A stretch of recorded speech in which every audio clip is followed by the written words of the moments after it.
نحمدہ و نصلی علی رسول الکریم اما بعد اعوذ باللہ من الشیطان الرجیم بسم اللہ الرحمن الرحیم الصلاۃ والسلام علیکہ یا سیدی یا رسول اللہ وعلی آلک و صحابک یا حبیب اللہ۔ گنج بخش فیض عالم مظہر نور خدا ناکسارہ پیر کامل کامل علی رہنما، گنج بخشی آپ کی مشہور داتا ہم پہ کر کرم کروا کرم دونوں جہاں میں رکھ شرم۔ السلام علیکم۔ ہمارا جو کشف المحجوب کا درس کا سلسلہ جاری ہے، یہ آج اس کے سلسلے کا ہمارا 8واں درس ہے، اور آج کا جو ہمارا اس کے اندر موضوع ہے وہ تیسری فصل ہے، معرفت اور شریعت۔ کہ حضور داتا پیر کی جناب پاک نے یہ جو علم کا باب شروع کیا تھا، یہ اس کی تیسری فصل ہے، اور ابھی حضور علم کے موضوع پر ہی بحث فرما رہے ہیں اور ہر چیز کو کھول کھول کے بیان کر رہے ہیں باقاعدہ حوالوں اور دلیل کے ساتھ، تاکہ سائل کی سمجھ میں تمام امور جو ہیں وہ آسانی کے ساتھ آ جائیں۔ کیا آپ نے اس کے اندر ایسا مدلل علم بیان کیا ہے کہ کوئی بھی انسان وہ بد نصیب ہی ہوگا جو اس کتاب سے علم حاصل نہ کر سکے، ورنہ ہر ذی عقل انسان اس کو پڑھ کے اس سے فیض یاب ہو سکتا ہے اور اس سے راہ حق کو پا سکتا ہے۔ یہاں تک حضور نے اس کے اندر بیان کر دیا ہے کہ وہ اللہ کی ذات تک پہنچ سکتا ہے۔ تو آج کا جو حضور نے اس کے اندر فصل لکھی ہے، یہ معرفت اور شریعت، اس میں یہ سارا معاملہ آپ نے لکھا بھی اللہ کے اوپر ہے کہ اللہ کی ذات کو پہچاننا، اللہ کی ذات کے جو اس کا ہونا ہے، اس کی جو دلیل ہے وہ کیا چیز ہے، جو اللہ پاک کے حقیقت ہے وہ کیا ہے، ٹھیک ہے، اس کا علم کیا ہے، ٹھیک ہے، اور اس کے آگے اس کو پہچاننے کی، اس کی قدرتوں کو دیکھنے کی جو معاملات ہیں وہ کس طرح سے ہیں۔ آج کا یہ سارا موضوع اسی پہ ہے، تو اس کے اوپر پھر انشاءاللہ شروع کرتے ہیں، اور دعا یہی ہے کہ اللہ پاک ہماری مدد فرمائیں، حضور داتا پیر سرکار ہمارے مددگار ہوں، میرے پیرو پیشوا حضور پیر سید سردار شاہ سرکار ہماری مدد فرمائیں، اور اس زبان سے وہی الفاظ نکلیں کہ جو منشاء گنج بخش ہیں، اور اللہ ہماری کامل علمی میں جو ہے وہ اس کے اوپر پردہ پوشی کرے، اور ہمیں اپنی جناب سے مدد عطا فرمائے کہ ہم جو حق ہے وہ بیان کر سکیں۔ تو اس میں حضور فرماتے ہیں کہ انسان کو امور الہی اور خدا کی معرفت کا علم ہونا ضروری ہے، اور انسان پر مصلحت وقت کا علم بھی فرض ہے، اور جو علم وقت و ضرورت اس کے کام آتا ہے اس کا ظاہر اور باطل دو قسم کا ہے، ایک علم اصول اور دوسرا علم فروع۔ علم اصول کا ظاہر حکم شہادت ہے اور باطل معرفت الہی کی تحقیق، اور علم فروع کا ظاہر معاملات دینی کو عمل میں لانا ہے، اور اس کا باطل نیت کا صحیح کرنا ہے، یعنی دل میں خالص باوجہ اللہ کام کرنے کا ارادہ۔ لیکن ان سب میں سے ہر ایک کا قیام دوسری قسم کے بغیر محال ہے۔ تو اس میں جو حضور نے دو چیزیں بیان کی ہیں کہ جو یہ علم ہے یہ دو قسم کا ہے، ایک علم فروع ہے اور ایک علم اصول ہے۔ تو جو پہلا ہے وہ علم اصول ہے، ٹھیک ہے۔ اصول کیا ہے؟ اصول جو ہے وہ علم شریعت ہے، کہ جو شریعت کی ظاہر ہے، نماز پڑھنا، قرآن پاک پڑھنا، شہادت دینا، یہ اصول ہیں۔ جب تک انسان ان کو حاصل نہیں کرتا تب تک وہ علم فروع کی طرف نہیں جا سکتا۔ جو علم فروع ہے وہ حضور نے یہاں پہ اس کو ظاہر فرما دیا ہے کہ وہ انسان کی نیت پہ ہے، کہ اس کی خالص جو نیت ہے نا وہ اللہ کے لیے ہونی چاہیے۔ تو اس پہ جو علم ظاہری ہے، آپ نے یہ بھی فرمایا کہ ان دونوں کا ایک دوسرے کے بغیر، علم فروع اور علم اصول، ان دونوں کا ایک دوسرے کے بغیر ہونا مخل ہے، کہ ان دونوں کے بغیر یہ ہو نہیں سکتے۔ مطلب کہ اگر کوئی بندہ یہ کہے کہ جی میں تو باطل کے علم کو مانتا ہوں، تصوف کو مانتا ہوں،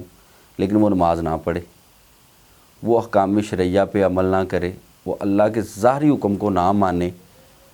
تو وہ کہے کہ میرا باطل روشن ہے، تو یہ بندہ اس میں وہ غلط ہے۔ یہ کبھی نہیں ہو سکتا کہ وہ بندہ جو ہے وہ شریعت کے حکام کو مانے نا اور کہے کہ میرا دل روشن ہو گیا، تو یہ ناممکن سی بات ہے۔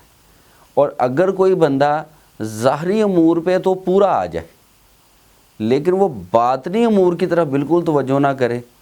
مطلب وہ لوگوں کے لیے دل میں کینہ رکھے، بغض رکھے، ٹھیک ہے، اور حضور نبی کریم کی جناب پاک کی بقا کو تسلیم نہ کرے، ٹھیک ہے، اللہ کے ہونے کو تسلیم نہ کرے، ٹھیک، تو وہ پھر جو بندہ ہے نا وہ بھی کامیاب نہیں ہو سکتا کبھی بھی،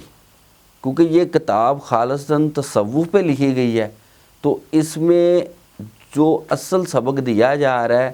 وہ ہے کہ تصوف کی حقیقت، ٹھیک ہے، اور تصوف کیا ہے؟ یہ شریعت کی روح ہے، ٹھیک ہے نا، کہ یہ شریعت کا باطن ہے، کہ جو انسان احکام شرعیہ کو جانتا ہے اگر وہ باطن کو نہیں جانتا تو وہ اللہ کی ذات تک نہیں پہنچ سکتا، وہ رموز الہی کو نہیں سمجھ سکتا کہ اللہ کی اصل اس بات میں اللہ کریم کیا چاہتے ہیں، ٹھیک ہے نا، کہ جو اللہ یہاں پہ ارشاد فرما رہے ہیں اس میں اصل منطق الہی کیا ہے، اصل منشا الہی کیا ہے، اس کے لیے اس کا تصوف کو جاننا ضروری ہے، ٹھیک ہے نا۔ لیکن وہ دونوں چیزیں شریعت اور تصوف یہ دونوں اکٹھی چلتی ہیں، اگر کوئی بھی چیز اس میں سے کم ہے تو پھر وہ بندہ جو ہے نا وہ جھوٹ بول رہا ہے کہ مجھے معرفت حاصل ہے یا مجھے شریعت حاصل ہے۔ جب وہ دونوں کو لے کے چلے گا تو پھر اسے دونوں مقام حاصل ہوں گے، ایک مقام حاصل ہو جائے گا، اگر ایک کو بھی چھوڑے گا تو وہ دوسرا بھی اس کا مخل ہو جائے گا، وہ بھی اس کا چل نہیں سکے گا۔ جیسے کہ ہم کچھ لوگوں کو دیکھتے ہیں وہ نماز نہیں پڑھتے تو وہ کہتے ہیں ہماری تو 24 گھنٹے کی نماز ہے، ٹھیک ہے، کچھ لوگ دیکھیں گے تو وہ کہتے ہیں جی ہم نے نفس کا روزہ رکھا ہوا ہے، ٹھیک ہے، تو یہ لوگ مخل ہیں۔ میرے سرکار فرمایا کرتے تھے کہ جس بندے نے اللہ کو پا لیا اس کی تو پھر کبھی نماز قضا ہی نہیں ہوتی، وہ تو کبھی اس کو چھوڑتا، اس کا ترک کرنے کا سوچ بھی نہیں سکتا۔ تو جو لوگ یہ اس طرح کی باتیں کریں وہ غلط بات کر رہے ہیں کہ ایسا نہیں ہے۔ اس میں ایک صوفی تھے وہ فرمایا کرتے تھے کہ شریعت تصوف کے ساتھ ایسے ہے کہ جیسے بادام کے ساتھ چھلکا ہوتا ہے، کہ اگر آپ دیکھیں تو وہ جو بادام کے اوپر کی پرت ہے نا، اگر اس کو ہٹا دیں تو گری غیر محفوظ ہو جائے گی۔ جیسے کہ حکمت میں کہا جاتا ہے کہ اگر بادام کی گری اس چھلکے کے اندر بند رہے نا تو اس کی افادیت 2 سال تک قائم رہتی، اگر اس کو اس میں سے نکال دیا جائے تو اس کی افادیت 6 ماہ کے لیے رہ جاتی، وہ 6 ماہ بعد وہ گری کھانے کے قابل نہیں رہتی، وہ ختم ہو جاتی، مٹی بن جاتی۔ تو اس میں جو شریعت ہے یہ تصوف کا خول ہے ظاہری، لیکن یہ اس کو پروٹیکشن بھی دے رہا ہوتا ہے، اس کی حفاظت بھی کر رہا ہوتا ہے۔ جو اس کو لے کے نہیں چلتا نا ساتھ، اس کا تصوف بھی محفوظ نہیں رہتا، ٹھیک ہے نا۔ تو جو تصوف ہے وہ اس کے عمل کو ظاہر کر رہا ہوتا ہے، ٹھیک ہے، کہ اس کا عمل کتنا مضبوط ہے، جتنا مضبوط وہ عمل کر رہا ہوتا ہے، ٹھیک ہے، وہ اس کے ظاہر سے سامنے آ جاتا ہے، وہ علم اصول ہے، ٹھیک ہے، اور جسے علم فرو ظاہر ہوتا ہے، ٹھیک ہے، اور جب علم اصول کو اختیار کرتا ہے تو پھر علم فرو کی حفاظت ہوتی ہے۔ اگر ان دونوں کو میں سے کسی ایک کو بھی چھوڑ دے گا تو پھر وہ بندہ حقیقت کو نہیں پا سکتا کبھی بھی، ٹھیک ہے، اللہ تک وہ نہیں پہنچ سکتا۔ کیونکہ یہاں پہ جو سوال ہے آپ کے پیر بھائی کا، سرکار ابو سعید کا، وہ یہی ہے کہ وہ تصوف کی حقیقت سے روشناس ہونا چاہتے ہیں اور اس کے ساتھ ساتھ وہ اللہ کی ذات کو پانا چاہتے ہیں کہ اللہ تک پہنچ میں کیسے سکتا ہوں۔ تو اس کے لیے یہاں پہ آپ فرماتے ہیں کہ پھر تم منشا الہی کو سمجھو، ٹھیک ہے، اور اللہ کا علم کیا ہے، اللہ کا جو امور الہی ہیں وہ کیا ہیں، ان کو پاؤ، ٹھیک ہے۔ تو اس کے لیے علم اصول اور علم فرو یہ 2 چیزیں ہیں، فرو باطل ہے، اصول ظاہر ہے، ٹھیک ہے۔ جب تک ظاہر اور باطل دونوں اکٹھے نہیں ہوں گے تب تک انسان مکمل نہیں ہوگا اور اس کا دین مکمل نہیں ہو سکتا۔ تو آگے چل کے پھر حضور فرماتے ہیں کہ جو اس کو ترک کرتا ہے، حقیقت ظاہر باطن کے بغیر منافقت ہے، جو میں نے بات کی کہ جو بندہ حقیقت کا ظاہر باطن کے بغیر منافقت ہے اور باطن ظاہر کے بغیر بے دینی ہے، ٹھیک ہے نا، کہ اگر کوئی بندہ ظاہری امور کو ترک کر دے، نماز ترک کر دے، روزہ ترک کر دے، احکام شرعیہ ترک کر دے، کلمہ ترک کر دے، زکوٰۃ ترک کر دے، فطرانہ ترک کر دے، ٹھیک ہے، تو وہ کہے کہ میں علم فروغ پہ ہوں، تو وہ اس کا کفر ہے، وہ اس کا حق نہیں ہے۔ اور اگر وہ بندہ ظاہر کے علم کو اختیار کرے اور باطن میں کینہ و بغض رکھ کے بیٹھا ہو، تو فرمایا کہ پھر وہ منافقت ہے، پھر وہ حقیقت کا علم نہیں ہے۔ تو اس کے لیے اس کو ان دونوں پہ عمل کرنا پڑے گا۔ اور شریعت کا ظاہر باطل کے بغیر نقصان اور باطل ظاہر کے بغیر ہوس ہے، اور بس یہ علم حقیقت کے 3 رکن ہیں، اور اول ذات الہی اور اس کی وحدانیت اور اس سے تشبیہات کی نفی کا علم، اور دوئم صفات الہی اور اس کے حکام کا علم، سوئم افعال الہی اور ان کی حکمت کا علم، اور علم شریعت کے بھی 3 رکن ہیں۔ کہ علم شریعت کے 3 رکن آپ نے فرمایا کہ یہاں پہ ہیں، مطلب کہ اس میں جو آپ نے یہ ساری ڈیٹیل بیان کی کہ جو بندہ ظاہر اور باطن کو ملا کے نہیں چلے گا نا، وہ رہ جائے گا، اور ساتھ میں اگر اس کو ترک کرے گا تو فرمایا کہ وہ پھر خطا کھائے گا۔ اس نے اگر ظاہر کو چھوڑا تو وہ اس نے حفاظت کو ختم کر دیا۔ وہ میرے بابا جی سرکار نے ایک دفعہ بیٹھے تھے تو ایک بندہ آیا تو وہ کہنے لگا جی کہ میں ایک بندے کے پاس گیا تو مجھے کہنے لگا کہ تم نماز مت پڑھا کرو، اس کی وجہ کیا کہ تم پلید ہو، تم روزہ مت رکھا کرو، کیوں کہ تم پلید ہو، تم قرآن مت پڑھا کرو کہ تم پلید ہو۔ تو میری سرکار جلال میں آگے اس کو فرمانے لگے کہ تو نے اس نامعقول انسان سے یہ پوچھا نہیں کہ اگر میں پلید ہوں تو مجھے پاک کرے گا کون؟ تو آپ نے فرمایا کہ یہ نماز، یہ قرآن، یہ روزہ ہی تمہیں پاک کرے گا، یہی تیری باطن کی صفائی کرے گا، اور یہی تجھے حقیقت کی طرف لے کے جائے گا پھر، کہ پہلے یہ تجھے پاک کرے گا، بعد میں تجھے مقام اولیٰ تک لے جائے گا، ٹھیک ہے نا، کہ تجھے اللہ سے ملا دے گا۔ تو وہ یہ ہے کہ پہلے شریعت ہے، جب شریعت کو آپ سمجھ جاؤ گے، اس پہ عمل پیرا ہو جاؤ گے، پھر باطن آ جائے گا، ٹھیک ہے۔ لیکن یہ کہ ان دونوں کو ساتھ ساتھ لے کے چلنا ہے، اور پھر آگے آپ وہ اس کو لے کے چل سکتے ہیں۔ تو شریعت کے آپ نے فرمایا کہ بنیادیں جو ہیں نا وہ 3 ہیں۔ پہلی اس کی بنیاد ہے کہ اول کتاب الہی، دوئم سنت نبی صلی اللہ علیہ وسلم، اور سوئم علم اجماع امت، ٹھیک ہے۔ تو اس کے اوپر پھر آگے جا کے جو ہے نا وہ بڑے مدلل دلائل ہیں، ٹھیک ہے۔ سرکار داتا پیر نے اس کتاب میں جو بھی بات کی ہے نا وہ حرف آخر کی ہے، دوئم نہیں کی، ٹھیک ہے۔ آگے چل کے سارا جو متن آ رہا ہے نا وہ قرآن کے اوپر ہے اور حدیث کے اوپر ہے۔ تو اس کی میں تھوڑی وہ پہلے بات کر رہا ہوں اس موضوع پہ کہ اس میں کیا ہے کہ جو کفار تھے نا ان کو چیلنج دیا اللہ نے کہ تم اس جیسا ایک لفظ لے آؤ، کہ جو کتاب قرآن پاک الہامی کتاب ہے، تم اس کا اس جیسا ایک آیت بنا کے لے آؤ۔ وہ بنا کے نہیں لا سکے، وہ رہ گئے، ٹھیک ہے۔ تو انہیں یہ تسلیم کرنا پڑا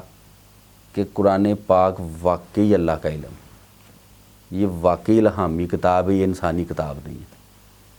لیکن وہ چونکہ تھے بڑے نامعقول لوگ جو کفار تھے، تو انہوں نے کتاب کو تو مان لیا لیکن نبی کریم کی نفی کر دی۔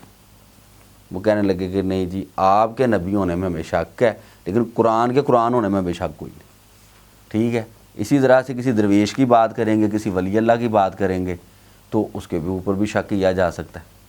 تو سرکار داتا پیر نے یہاں پہ سیدھی ایک بات کی ہے کہ نہ سہارا لیا زیادہ حدیث کا اور نہ کسی درویش کا، سیدھا جو قرآن پاک میں حکم اللہ نے جاری فرمایا ہے نا، اپنی ذات کے لیے، اپنے علم کے لیے، اپنی حقیقت کے لیے، اپنے امور کے لیے، وہ سارا قرآن سے بیان کیا۔ تو آگے اس فصل میں ٹوٹل سارا قرآن ہی بیان ہوگا، ٹھیک ہے نا، کہ بس ہم وہ آیات پڑھ کے سنائیں گے اور اس کے آگے اس کا جو ہے معاملہ ہے نا وہ کوئی بھی نہیں ہے۔ تو ٹوٹلی جو یہ سارا ہے کہ اس کی جو حقیقت کیا ہے اس فصل کی، کہ وہ ہے کہ امور الہی کا سمجھنا۔ لیکن یہ بھی ایک بڑی خاص بات ہے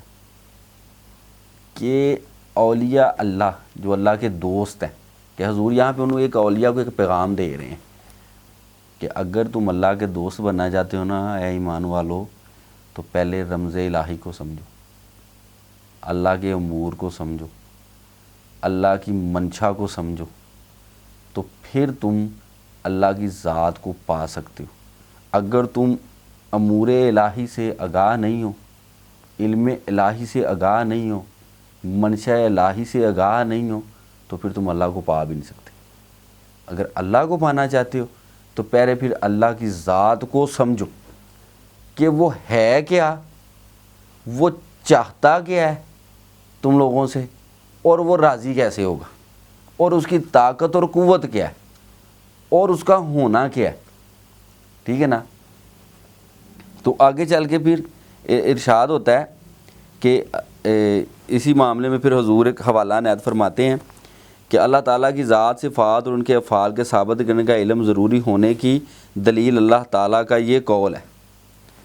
کہ فَعَلَّمُوا إِنَّهُ لَا إِلَٰهَ إِلَّا اللَّهُ، جان لو کہ اللہ کے سوا کوئی معبود نہیں، ٹھیک، کہ اللہ واحد ہے کہ جو تمہارا معبود ہے، اس کے سوا کوئی بھی تمہارا معبود نہیں ہے۔ اور مزید آگے ارشاد ہوتا ہے کہ وَعْلَمُوا إِنَّ اللَّهَ هُوَ مَوْلَاكُمْ، کہ جان لو کہ اللہ ہی تمہارا مالک ہے، کہ اللہ کے سوا تمہارا کوئی مالک نہیں، وہ واحد ہے، وہی تمہارا مالک ہے۔ نیز ارشاد الہی ہے کہ علم تارا الی ربک کیف کا مدذ اللہ، کیا آپ نے اپنے پروردگار کی طرف نہیں دیکھا کہ اس نے کس طرح اس نے سائے کو پھیلا دیا۔ کہ اللہ کے ہونے کی ایک یہ دلیل ہے کہ ایک 4 فٹ کا، 6 فٹ کا، 5 فٹ کا انسان ہے، تو جب اس کے سائے کو پھیلایا جاتا ہے تو وہ 10-10 فٹ کا ہو جاتا ہے۔ اس کو کبھی معائنہ کریں عصر کے ٹائم پہ، ٹھیک ہے نا، عصر کے ٹائم کی نشانی بھی سب سے بڑی یہی ہے کہ جب تمہارے سائے دراز ہو جائے تو وقت عصر ہو گیا۔ تو آپ دیکھیے کہ اور اس کو اللہ نے یہ فرمایا کہ اس کو پھیلانے والا کون ہے، کہ اس سائے کو پھیلانے والی ذات الہی ہے۔ تو نیز اس میں پھر ارشاد ہوا کہ قول تعالیٰ ہے کہ افلا ینظرون الی الابل کیف خلقت، کیا وہ اونٹ کی طرف نہیں دیکھتے کہ وہ کیسا عجیب الخلقت پیدا کیا گیا، کہ دیکھو کہ وہ کیسا عجیب الخلقت ہم نے خلق فرمایا۔ کہ اللہ کے ہونے کی ایک علامت یہ بھی ہے کہ وہ مالک ہے، یہ اونٹ کے اندر اس کی قدرت کو تلاش کرو، کہ دیکھو کہ وہ پاک ذات، کہ اس نے اس کو کیسا عجیب الخلقت، اتنی بڑی گردن، اتنی لمبی لمبی ٹانگوں کے ساتھ اللہ کریم نے اس کو خلق فرمایا، اور اس کو کیا اللہ نے ضبط اس کے اندر رکھا کہ انسان اس پہ تحقیق کرنے جائے تو حیران پریشان ہو جائے گا، ٹھیک، کہ کیا اس کے اندر سٹوریج کے نظام بنا دیے، ٹھیک، کس طرح سے وہ پانی اپنے اندر سٹور کرتا ہے، کس طرح سے وہ وزن کھینچتا ہے، ٹھیک ہے، کس طرح سے وہ وفا کرتا ہے، ٹھیک، اور ایسی مخلوق ایک پہاڑ ہی چلا آ رہا ہے کہ اللہ نے ایک ہوائی جہاز پیدا کر دی، خلق کر دی۔ تو یہ اللہ کے ہونے کی اور اللہ کے امور کی، کہ یہ اللہ کے امور ہیں، یہ اللہ کے کام ہیں جو اس نے کیے ہیں، ٹھیک ہے، تو یہ اس کی نشانیاں ہیں، ان نشانیوں سے اس کے وہ کام نظر آتے ہیں کہ یہ میرے رب کی نشانی ہے کہ اس نے یہ ایک عجیب الخلقت مخلوق کو خلق فرمایا کہ جو اونٹ ہے، ٹھیک ہے۔ اور ایسی ہی بہت سی آیات ہیں جو افعال الہی میں غور و فکر کرنے پر دلالت کرتی ہیں، اور تاکہ تم ان سے فاعل حقیقی کی صفات کو پہچان سکو۔ اور نیز رسول اللہ صلی اللہ علیہ وسلم نے فرمایا کہ من علم ان اللہ ربہ و انی نبیہ حرم اللہ لحمہ و دمہ علی النار، کہ جس نے یہ جان لیا کہ اللہ اس کا رب اور میں اس کا نبی ہوں، اللہ نے اس کا گوشت اور خون آگ سے دوزخ پر حرام کر دیا۔ کہ پہلے جو بندہ اس بات کو، اللہ کے امور کو دیکھ لے، ٹھیک ہے، کہ اللہ کے امور کیا ہیں، اس سے اس کو پہچان لے، اور پھر وہ اللہ کے رب ہونے پہ شاکر رہے، بالکل اس کی نیت میں، کہ جو علم باطل کے پیچھے علم فروغ کی بات کی گئی یہ اس کا حوالہ ہے، ٹھیک ہے، کہ جو اپنی نیت کو اس چیز پہ مضبوط کر لے کہ اللہ کے رب ہونے پہ یقین کرے اور نبی رحمت کے، اس کا نبی برحق ہونے پہ یقین کرے، تو کیا خوبصورت انعام دیا ان لوگوں کے لیے کہ کہ پھر ان کا گوشت اور ان کا خون دوزخ پر حرام ہے، کہ پھر ان لوگوں کو دوزخ کچھ نہیں کہے گا۔ تو لیکن علم ذات الہی کی شرط یہ ہے کہ عاقل بالغ انسان یہ اچھی طرح جان لے کہ حق تعالیٰ بذات خود ہمیشہ سے تھا، ہمیشہ سے ہے اور رہے گا، نہ ہی اس کی ابتدا ہے اور نہ ہی انتہا۔ وہ کسی خاص مکان اور جہت میں نہیں، اس کی ذات آفت نقص سے پاک ہے۔ مخلوقات میں کوئی اس کی مانند نہیں اور نہ ہی اس کے بیوی بچے ہیں، اور جو کچھ تمہارے وہم و عقل میں متصور ہوتا ہے وہ ان سب کا پیدا کرنے والا ہے، ان کا قائم رکھنے والا ہے، مالک ہے۔ کہ کوئی بندہ اللہ کے واحد ہونے پہ جو پیچھے بات ہوئی علم فروغ کی، علم شہادت کی، ٹھیک ہے، کہ اس میں وہ شہادت دے اللہ کے واحد ہونے پہ، اللہ کی وحدانیت کو مانے، کہ وہ اس چیز میں اپنے اندر بالکل عاقل بالغ انسان اس چیز کو فرمایا کہ جان لے اور اس میں کوئی شک پیدا نہ کرے کہ وہ واحد لا شریک ہے، نہ اس جیسا کوئی ہے، نہ اس کو کسی نے جنا ہے، نہ اس نے کسی کو جنا ہے، نہ اس کی مانند کوئی ہو سکتا ہے، کہ وہ واحد ہے، وہ اکیلا ہے، اور وہ ہمیشہ سے ہے، ہمیشہ رہے گا اور ہمیشہ تھا۔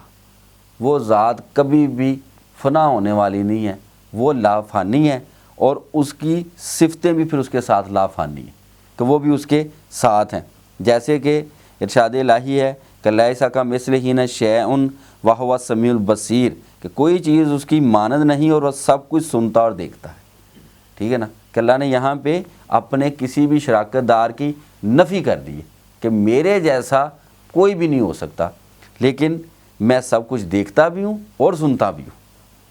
ٹھیک۔ اور لیکن صفات الہی کے جاننے کی شرط یہ ہے کہ کسی کی صفت حقیقت اس کی ذات کے ساتھ موجود ہے، نہ کہ عین ذات، یعنی کہ جو اللہ کی صفات ہیں وہ اس کی ذات کے ساتھ موجود ہیں لیکن اس کی ذات کا حصہ نہیں ہے۔ کہ اگر کوئی یہ کہے کہ بھی اللہ رحیم ہے تو یہ اللہ کی ذات کے اس نور کے حالے کا حصہ ہے، تو نہیں، یہ اس کے ساتھ حضور فرماتے ہیں کہ موجود ہے، اور نہ ہی غیر، اور اس سے جدا نہیں بلکہ لازم غیر منفکہ ہیں، ٹھیک ہے نا، کہ وہ اس کا غیر بھی نہیں ہے لیکن یہ نہیں ہے کہ وہ ان کا محتاج ہے، وہ ان کا محتاج بھی نہیں ہے، ٹھیک ہے نا، لیکن وہ اس کی ذات کا ساتھ بھی ہیں لیکن اس کی ذات کا حصہ نہیں ہے۔ کہ یہ کوئی نہ کہے کہ اللہ اپنی صفات کا محتاج ہے یا اللہ کسی صفت کا محتاج ہے، ایسا نہیں ہے، لیکن چونکہ وہ خود لا فانی ہے تو اس کے ساتھ جو اس کی صفات ہیں پھر وہ بھی لا فانی ہیں۔ تو جیسے کہ علم قدرت حیات و اردات و سمیع و بصر و کلام و بقا و چنانچہ ارشاد ہے انہ علیم بذات الصدور، کہ بلا شبہ وہ سینوں کے بیدوں کو خوب جانتا ہے، کہ جو کچھ آپ سوچتے ہیں، جو آپ کے وہم و گمان میں ہے، وہ اللہ تعالیٰ جانتا ہے اور خوب جاننے والا ہے۔ اور نیز آگے ارشاد فرمایا واللہ علی کل شیء قدیر، اور اللہ ہر چیز پر قادر ہے، کہ ہر چیز اس کے قبضہ قدرت کے اندر ہے، وہ جو چاہتا ہے وہی ہوتا ہے، اس کے قبضہ قدرت سے کچھ باہر نہیں ہے۔ اور نیز ارشاد ہوا کہ وَهُوَ السَّمِيعُ الْبَصِيرُ، اور وہ سب کچھ سنتا اور دیکھتا ہے، کہ کوئی چیز اس کے سننے اور دیکھنے سے باہر نہیں ہے۔ اور نیز ارشاد فرمایا کہ فَلَا لِمَا يُرِيدُ، کہ وہ جو چاہے کرنے والا ہے، کہ جو وہ ذات چاہتی ہے وہ کرتی ہے، جب وہ کہتا ہے کہ کن ہو جا تو وہ ہو جاتا ہے، کہ وہ کن فیکون کا مالک ہے، جس چیز کی وہ خواہش کرتا ہے، جو وہ چاہتا ہے وہ کر دیتا ہے، اس کے قبضہ قدرت سے کچھ باہر نہیں ہے، کہ وہی حق ہے اور وہی ہمیشہ ہے۔ هو الحی لا الہ الا اللہ، اور وہی ہے ہمیشہ زندہ رہنے والا اور اس کے سوا کوئی معبود نہیں، کہ ہمیشہ ذات اسی کی ہے اور اس کے سوا کوئی معبود نہیں ہے، کہ کسی غیر کی پوجا کرنا، کسی غیر کے آگے جھکنا، یہ جو ہے نا یہ اللہ کے خلاف ہے، ٹھیک ہے نا، کہ اس میں اللہ کا شراکت دار کسی کو ٹھہرانا۔ لیکن ویسے جو آج کل ہمارا ایک معاملہ چلا ہوا ہے کہ ہم اگر کسی بڑے بزرگ کے آگے بھی جھک جائیں تو وہ شرک ہو جاتا ہے، تو ایسا نہیں ہوتا، یہ نیت کی بات ہوتی ہے ساری۔ اگر ہماری نیت ہے کہ ہم سجدہ کر رہے ہیں، ٹھیک ہے، تو وہ تو غلط ہے کہ اگر کسی انسان کو سجدہ کریں،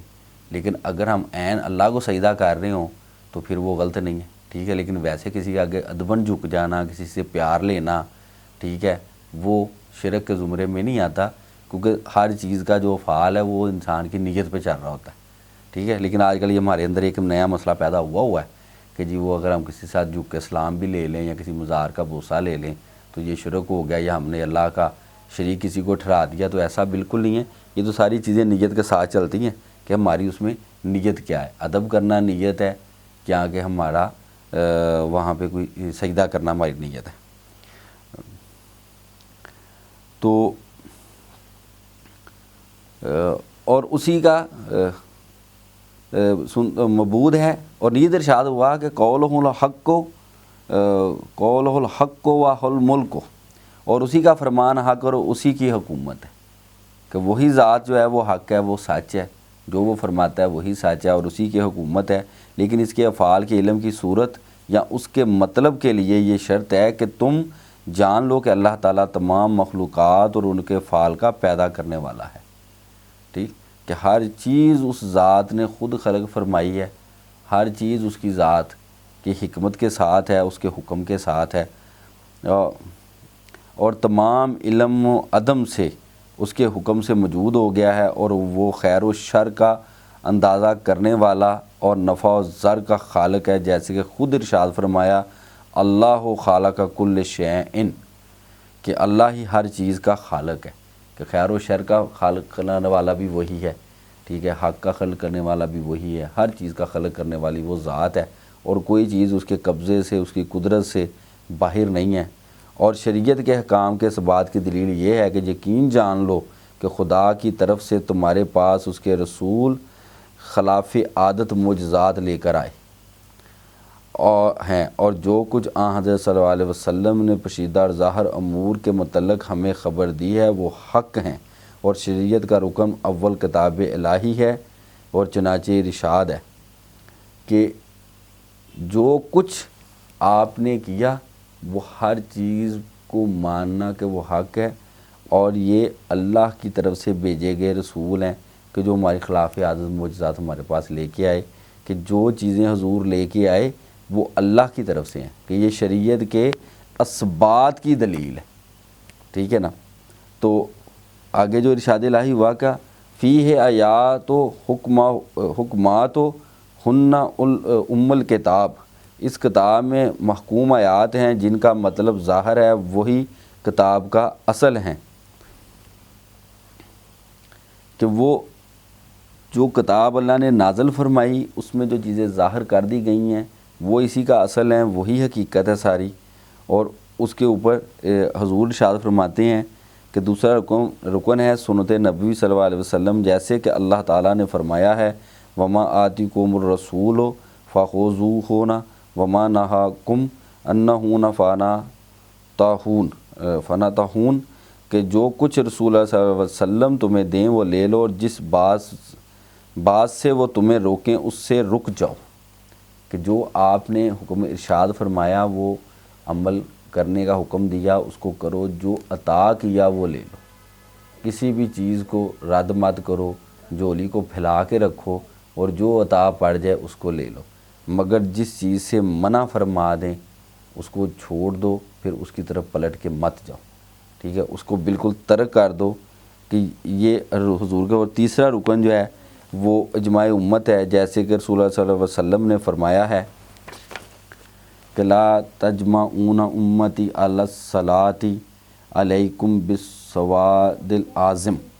العظم، میری امت گمراہی پر متفق نہیں ہوگی، تم پر اہل حق کی سب سے بڑی جماعت کی پیروی لازم ہے، ٹھیک ہے۔ جو حضور کی امت ہے وہ گمراہی پر کبھی متفق نہ ہوگی، یعنی کہ اجتماعی طور پہ، کہ یہ کبھی نہیں ہو سکتا کہ حضور نبی رحمت کا ماننے والے ہوں اور اجتماعی طور پہ کسی غیر شرعی عمل کی تائید کر دیں، یہ نہیں ہو سکتا۔ لیکن جو سب سے بڑی حق کی جماعت ہے اس کی پیروی ہم لوگوں پہ لازم قرار دی گئی، تو دیکھنا یہ ہے کہ سب سے بڑی جماعت جو ہے نا وہ کون سی ہے۔ تو سب سے بڑی جماعت وہی کہلائے گی کہ جس کے لیے جس میں وہ لوگ موجود ہوں گے کہ جن کے لیے اللہ نے قرآن پاک میں ارشاد فرما دیا کہ انا اولیاء اللہ لا خوف علیہم ولا ہم یحزنون، کہ میرے دوستوں پر روز جزا کوئی خوف طاری نہ ہوگا۔ تو سب سے بڑی جماعت وہ ہے کہ جس میں اللہ کے دوست اولیاء اللہ اکرام موجود ہوں، ٹھیک ہے۔ تو وہ پھر جو متفقہ ایک فیصلہ کریں تو اس کا پیروی کرنا، اس کو ماننا ہمارے اوپر لازم ہے۔ کہ جیسے کئی امور ایسے ہیں کہ جن میں حضور نبی کریم کی جناب پاک نے اگر اجازت بھی کہیں عنایت فرمائی ہے کسی کام کی، تو صحابہ کرام نے اس کو بعد میں منع فرما دیا تو ہمیں اس کو ماننا پڑے گا، ٹھیک۔ یا کوئی اجماع امت ہوا کہ کئی چیزیں ایسی ہو جاتی ہیں کہ جس میں ہمیں قرآن پاک سے کوئی ایسا حکم نہیں ملتا کہ جس کی جو موجودہ وقت ہے اس میں ضرورت ہو، یا حدیث پاک بھی اس پہ خاموشی اختیار کرے، تو پھر اس میں حکم ہے اجماع امت کرنے کا، کہ پھر اجماع امت کریں۔ کہ جیسے کہ سرجری ہم کرتے ہیں تو وہ آپ دیکھیں تو سرجری کی اجازت نہیں ہے قرآن پاک میں، انسان کو کٹ لگانے سے اللہ نے منع کیا، لیکن جب انسان کو بچانے کی نیت ہو تو پھر یہ چیز ہے، جائز ہے۔ تو اس کے لیے جو ہے نا وہ اجماع امت ہے، کہ قرآن میں تو اللہ نے منع فرما دیا کہ جیسے کہ جب کڈنی ٹرانسپلانٹ ہوا، آیا نیا آیا جب، تو اس دور میں مسلمان کہتے تھے کہ یہ اتنی پیٹ کو کاٹنا پھاڑنا اور پھر وہ گردہ تبدیل کرنا، تو وہ کہتے تھے یہ غلط ہے، یہ تو ٹھیک عمل نہیں ہے، قرآن پاک میں تو اس کی بالکل نفی کی گئی ہے۔ تو اس کے اوپر پھر ایک بہت بڑا اجتماع ہوا کہ پورے عالم اسلام سے کوئی 20,000 کے قریب علماء اکرام کو اکٹھا کیا گیا، جن کا ایک اجلاس چلا 6 ماہ تک، جو اس کے اوپر قرآن و سنہ سے حدیث پاک سے ایسی چیز کی تلاش کرتے رہے کہ جس کے ساتھ وہ اس چیز کو جائز قرار دے سکیں کہ سرجری کرنا جائز ہے،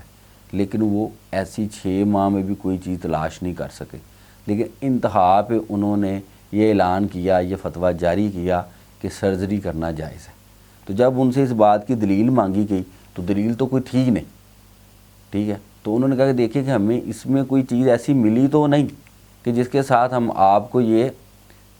دلیل دے سکیں کہ بھی انسان کو کاٹنا، اس کی سرجری کرنا جائز ہے،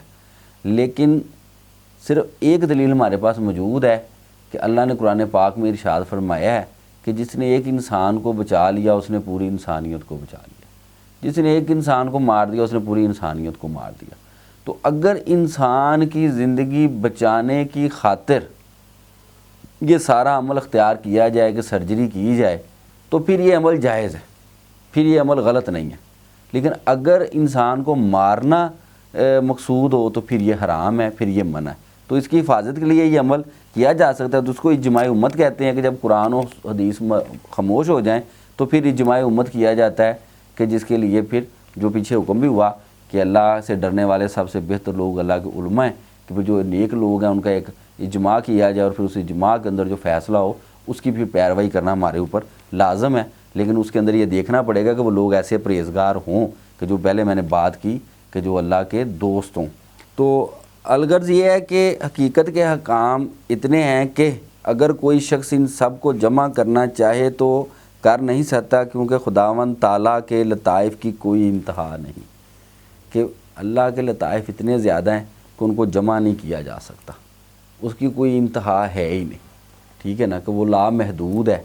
ٹھیک ہے۔ آپ تو اگر اس کی ایک صفت کو دیکھ لینا کہ اللہ کے رحیم ہونے کی صفت کے اوپر اگر آپ دیکھنا شروع کریں تو وہی ختم نہیں ہوتی،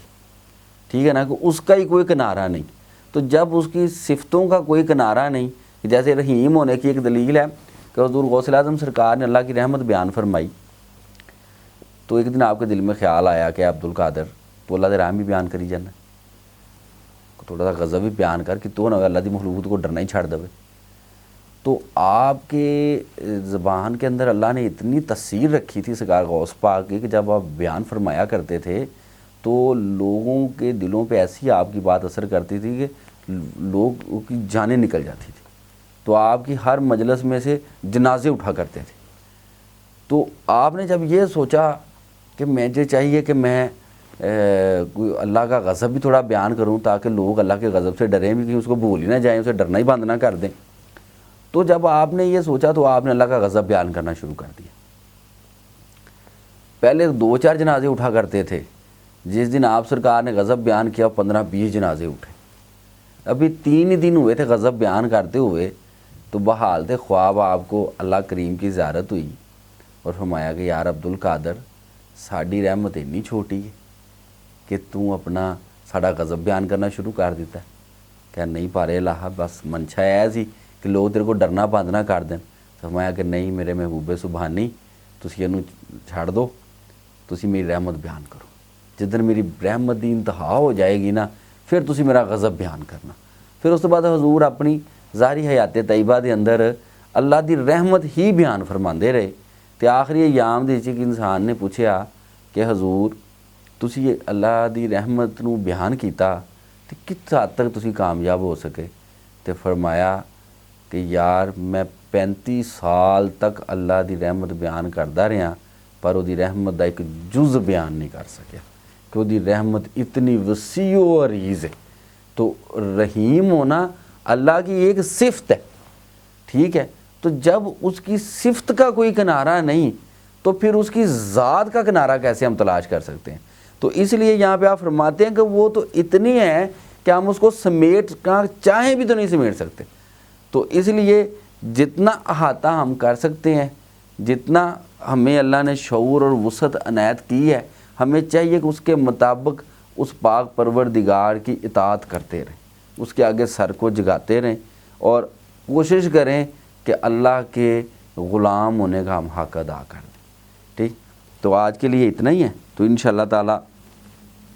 آگے چوتھی فصل ہے جو اسی باب کی ہے، اس کے اندر کوئی اس زمانے میں مذہب تھا سوفسطیہ، اس کے اوپر آپ نے بات کی ہے، تو انشاءاللہ آئندہ اس پہ بات کریں گے۔ اللہ پاک ہمیں توفیق دے اور اللہ ہماری کاوش کو پسند فرمائے۔ آج کے لیے بس اتنا ہی۔